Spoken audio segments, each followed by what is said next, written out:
Yo folks, welcome to the Almond Landscape YouTube channel. We're here at Almond HQ. We are going to talk about dump trucks today and just kind of a quick little update on how they're doing. Quick thing, Hardscape Academy training starting in November. Let me do this real quick, 1, 2, 3. Starting November 2025 for this season anyhow. And big thanks Site One, Leanscaper, County Materials, Company Cam. We're going to be talking about equipment. I got all new cages coming, by the way. We are pre-selling cages. They're custom built. It's kind of like this one here, like a whole rack made of this thing, $3,500, but you got to pick it up or we're going to ship it at additional cost, whatever.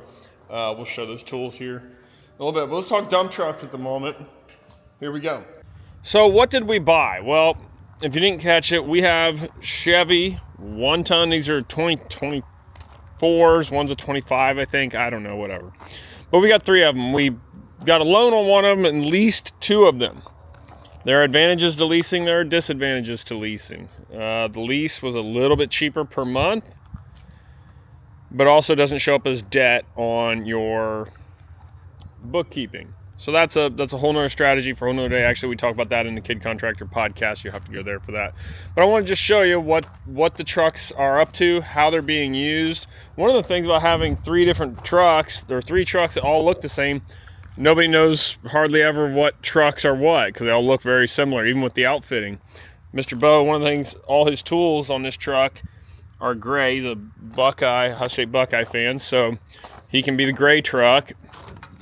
And so everything in here has an asset class of gray tape on it. And so that way, if gray tape tools, our friends in Milwaukee there, are found on this truck or on a tool cage, not a good example, that's how this truck, because we're on the wrong side. So if this truck, whose truck is this? Oh man, our system's broken. What on earth is going on here? What on earth? Okay, well, system's broken already on this truck. Nothing's color coded. All right, shame on us. Man, there's always so much to fix, guys. There's always so much to fix. But anyways, Bo's truck is gray. You can see everything is labeled gray. This truck, I think, is supposed to be yellow tools, but there's no yellow tools on here, so shame on us. Then we still, I want to put like a yellow sticker up here. Look at all the bugs smashed up on there. Let's open up this box and see what's going on. This is the yellow truck. I was wrong. Oh no, see, look, and this is exactly what. Look at this truck. That's got Bo's thing on it. That is not supposed to be in here. And so saws are supposed to be switched. So, but that is exactly why we do this. Now there's yellow tape on that, so we know those tools belong on theirs, because every truck, each truck is supposed to be, sorry the video craziness here,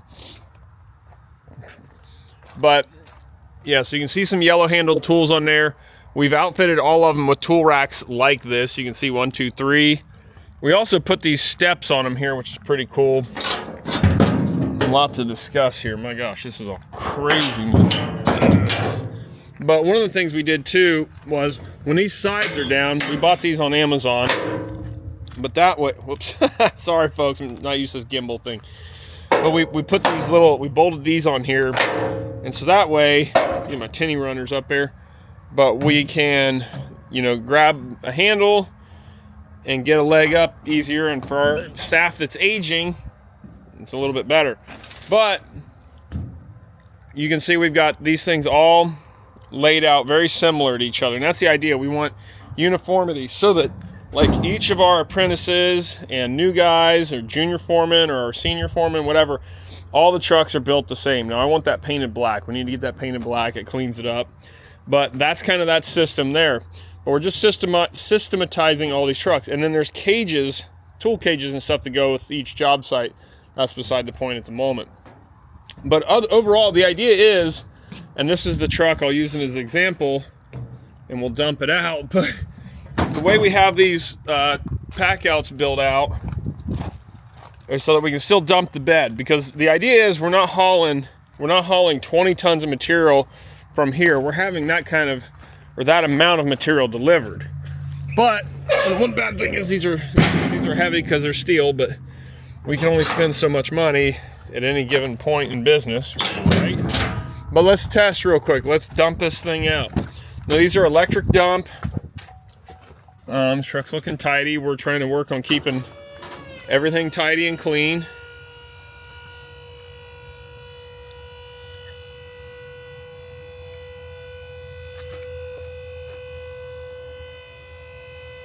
Okay, so while we break on that, here in each truck too, fire extinguisher behind the seat, first aid stuff behind the seat. Back to that here.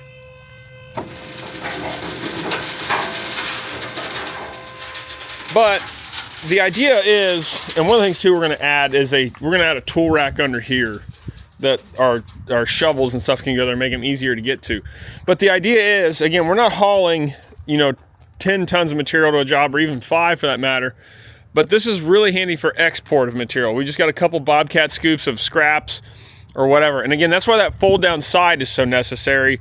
It makes loading so much easier with these things.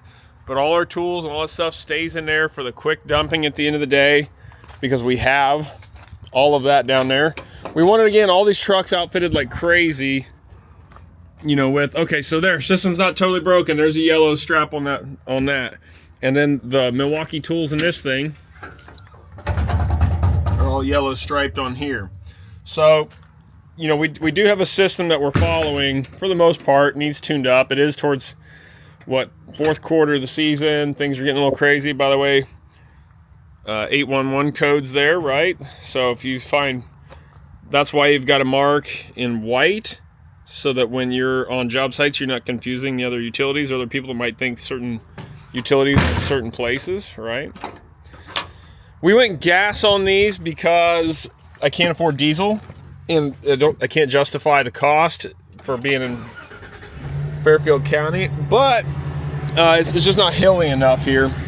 Now, if we were working down in southern Ohio more in hillier terrain, then we would probably look more into diesel. Eventually we will do diesel, but for the extra $5,000 per truck or 10 that it costs to go diesel, we can't justify it. We can spend a lot more money on tools and toolboxes for each of these 3 trucks, and that's our mentality at the moment.